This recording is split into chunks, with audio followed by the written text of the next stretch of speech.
What up, Skin? Welcome to Bar Vibes of Bryce the Fourth, giving out raw reaction and interacting with the masses. No subject is safe. You hear the people and the noise, but that's the point because without the people, what is the point?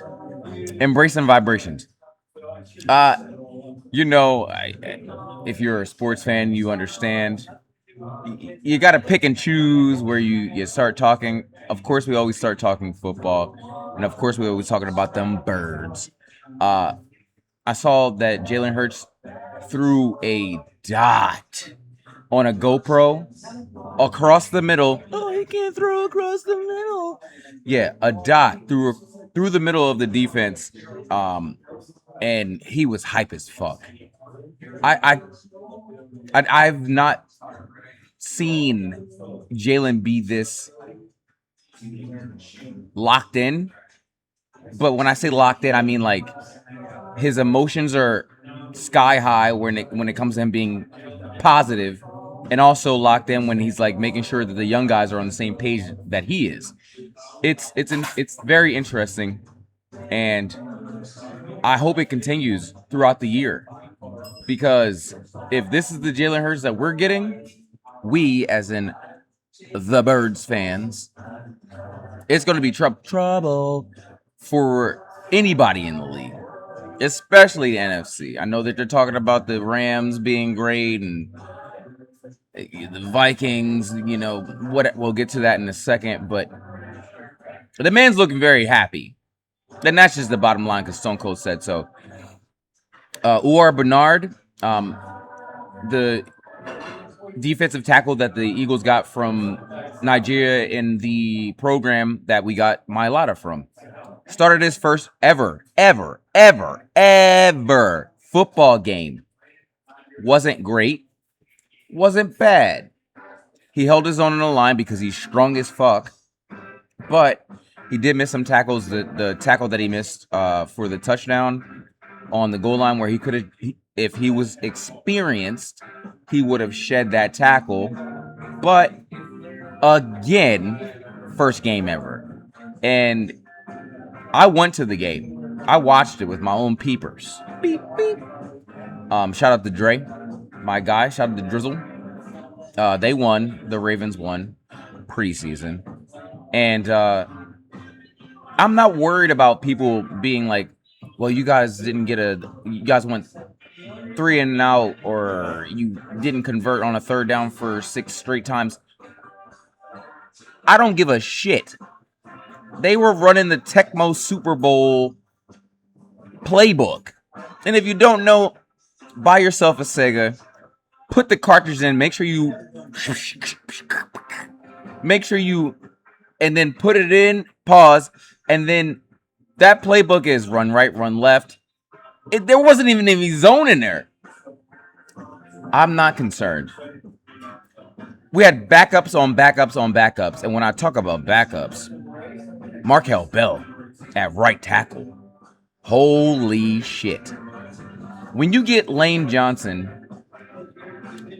specifically wanting to practice with you to make sure you're good, because as we all know, and if you don't know, Lane, and I love that go, probably would be, this is his swan song, and he's ready to go because his life is catching up to him personally and with football. So he's coaching up the next one up. The same thing happened with Mailata. So my expectations are not. I'm at a 7 out of 10 right now for the Birds, and it's more important. As shout out to Arise. I'm sorry, the Phillies game is on right now. They're playing the Marlins, and I'm not too worried, and the Vikings should be a little bit worried about where their trajectory is going, because it came out that Kyler Murray is going to be the starter for the upcoming season, because your 10th overall pick has just done nothing. Now, go look and listen to his interview after he found out and after he was questioned about why or what he would do after hearing that he wouldn't be the starter. And he goes, yeah, that was out of my control. Now, riddle me this. You are the starter, right? Right. And then they bring in another guy who has been a starter, a Pro Bowler. Right. And you somehow do not come out on top. And that wasn't in your control? You didn't have an opportunity in multiple practices, healthy, to be like, yeah, I'm the guy. Somebody controlling you with a robot? No. JJ McCarthy, 9. You had an opportunity to prove yourself, and to your coaching staff, not me, not this person over here, not that person. You did not prove that you could be the guy. Now, for me personally, it feels like a Jalen Hurts, Carson Wentz situation where it's like, we bring in a guy, we're going to push you, and you don't get there. I'm not sure if the Vikings will trade him. I've talked to Vikings fans that I know. They said don't. I've talked to Vikings fans that I know, and they said get what you can for him. They got a 10th round pick for him. So that front office is in a jam right now. MetLife, the stadium for the Jets and the Giants, have claimed another victim. Jamal Adams for the Vikings went down with a knee injury on that bitch-ass turf. Turf that they pulled in a week after having just lush grass. Because they want to be cheapskates. They don't want to... When you get players continually telling you, yeah, we love playing on grass. We don't care how much it costs because the owners are making millions upon millions of dollars, and you got the money to take out the grass that you had for international play for the World Cup, which you made millions upon millions upon millions of dollars, and you just couldn't keep that grass in there when you know that multiple players have torn multiple knees on your turf. They got like their turf is like Lex Luthor turf. You're like Lex Luthor is like Lex Luthor, like with the kryptonite just holding it up, like, yeah, tripped him, got him, trip him up. It's insane. The players want grass. And on the flip side of that, I saw that some of the people who played on the Bills' new grass stadium, they were saying like, yeah, the grass was fine. It was clumping up a little bit. Who cares? It's grass. Better on your knees. Better on your ankles. Better on your joints. Thank them later. It's silly. Of course, we got to talk about the Jayden Daniels situation. And I don't want people thinking I'm talking about Jayden Daniels because they play for the Commanders. No, I'm talking about it because it's silly. A player who was promised the number 5, and he got criticized for it because he was promised it, but the coach, Brian Kelly, who promised it to him, was fired. So then his, as I say, Jayden Daniels' team, an agent who happens to be the person who brought him into this world, says, no, we're not going to let you guys sell anything that has his name on it, number on it. What? You're that butthurt? And now you got your son who refuses to just be like, hey, mom, I got this. It's okay. To be like, at the college that he won a Heisman at, that put his name on the map because he was at 2 different schools before he was at LSU, where he did not win anything significant other than the Heisman. He had 3 losses. And they compare it to Joe Burrow, who no one's worn his number. Oh, shit. Yeah, you hate to see that. There was a home run hit just now. Joe Burrow won a Heisman, won undefeated, won a national championship for LSU. I get it that Jaden Daniels picked up the team and made sure they won 9 wins, but damn it, those two things are those are 2 different things. And you want to make sure that nobody's wearing your number? Mind you, in the bylaws of LSU, of that program, saying, yeah, we can tell a person that their jersey's retired, but unless it's in the rafters, somebody can wear their jersey. So what? This is the butthurt situation. And I mean, I saw the memes where it's like the MLB's getting to it when they're like, yeah, we were going to score 5 runs, but we made it 4 so we didn't get sued. I heard somebody say like, yeah, I was going to order the number 5 at McDonald's, but I didn't want Jaden Daniels' team in my email. This is stupid. It's very stupid. Very dumb. I think that the Browns quarterback situation is settled. Just me personally. I think that Mr. Masagi is going to be the starting quarterback. I see a lot of pundits and stuff on being like, yeah, Shedeur should be this, should be. I'm not sure about that. And prove me wrong. I saw Deshaun Watson, and I have not watched a lot of preseason. I saw him not make mistakes. He went like 11 for 15. Excuse me. 11 for 15, 126 yards. And Shedeur threw a terrible fucking pick. Dylan Gabriel threw a terrible fucking pick. It's just a matter of the fact that the Browns are about to pay Deshaun Watson like $46 million this year. A lot of money. Cash money. So they got to start him this year. And I say him, I mean Deshaun Watson. Emmanuel Acho is a dry, snitching ass fool. And I'm going to keep this brief. He went on this show and was talking about how he got into an accident off ramp going to practice, and he called up some people in the front office, and he basically tried to make it go away.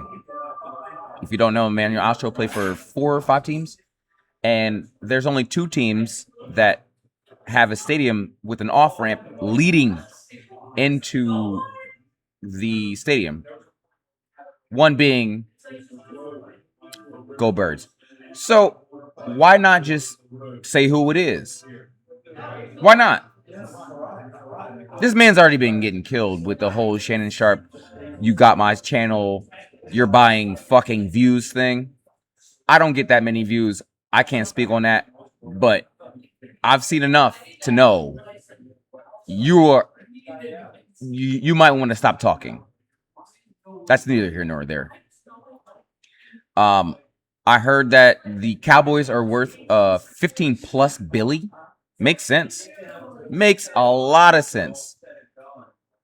I will never refute the fact that the Cowboys are globally some of people's favorite teams in countries that you would never even know. They got satellites and whatever. And I've highlighted this in a show before mine where it's like, because cable was cable, they only played the teams that were really good. Well, in the 90s, the Cowboys were it. So you only watch Cowboys. Oh, yeah, I'm a Cowboys fan. Fine. That's fine with me. But when people were like, yeah, I'm a Lakers fan, I'm this, that, but why are you a Cowboys fan? Well, no. Silly.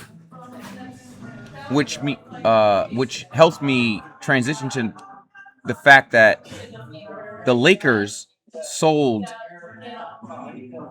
most of their franchise to 2 people after a guy just bought it for $10 billion, and now he's being investigated And he was like, yeah, I'm out of here. But the story that is more important is it was reported that Jeannie Buss wanted to sell her, I think it was 17.8% of her stake in the Lakers to give them control. And it was reported by Shams. No. Her lawyer came out and said, absolutely fucking not. Their 5 siblings said yes. She never said anything. Said no. And they shut that shit down. On top of the fact that Kawhi Leonard was reported saying that he was not frauding him, not Kawhi, but the Clippers were not frauding the league and funneling money into his contract. Reported by ESPN. Shams reported it. No, the NBA said, we're not done with this investigation. Pump your brakes. What are we doing here? You thought ESPN thought they'd just come out and be like, yeah, no, this is a done deal. We're good. Move on. Nah, absolutely not. Nope. Russell Wilson retired. And I heard that the Wizards offered him a 2-year deal, and he was like, not worth it. I'm good. Retired. I said Russell Wilson. Holy shit. Russell Westbrook. My bad, Brody. If you ever get a part of this, Russell Westbrook retired. I've watched this man dunk on multiple people. I've watched this man average a triple-double. Absolutely a Hall of Famer. Argue with your granny, he is top 5 point guard ever. He said, I'm good. And kudos to him. One of the only athletes across, NFL, NHL, MLB, NBA, who will come up on a fan and be like, I'm sorry, repeat that? Because if you want to walk down here, let's talk about it. So, shout out to Russell Westbrook. Undoubtedly a Hall of Famer. I wish he had gotten a ring. The Phillies are on a 4-game winning streak. I'm watching them right now. They won the Field of Dreams game, and it pissed me off because I almost forgot about it because they should put it on prime time. If you don't know what the Field of Dreams is, look it up. I'm not going to explain it to you. One of the most iconic baseball movies of all time, and they still play the game there. It's so touted that they don't even have the technology to have ABS there, where you can check the pitches. They just keep it what it is. Baseball. The Premier League is back this week. I've seen 4 different Premier League teams, and I did that 4 because the 4th one was Liverpool up the Reds. I've seen 4 different teams this week, so the Premier League is back. Liverpool's got Newcastle next Wednesday. Can't wait to see it. Ariela's this is his regime, and I hope for the life of me that it doesn't go terribly. I got people saying that Chelsea's going to be the Premier League winners. I know, you're dumb. Angel Reese with the most ridiculous chance to win a game with a layup. No. And I thought for the week, I was like, damn, that's probably her low light of the week. No, it wasn't. She had a breakaway layup. 2 hands. Not a person in sight from me to the road outside. And missed that bitch. Go look at this clip. Her teammates were like,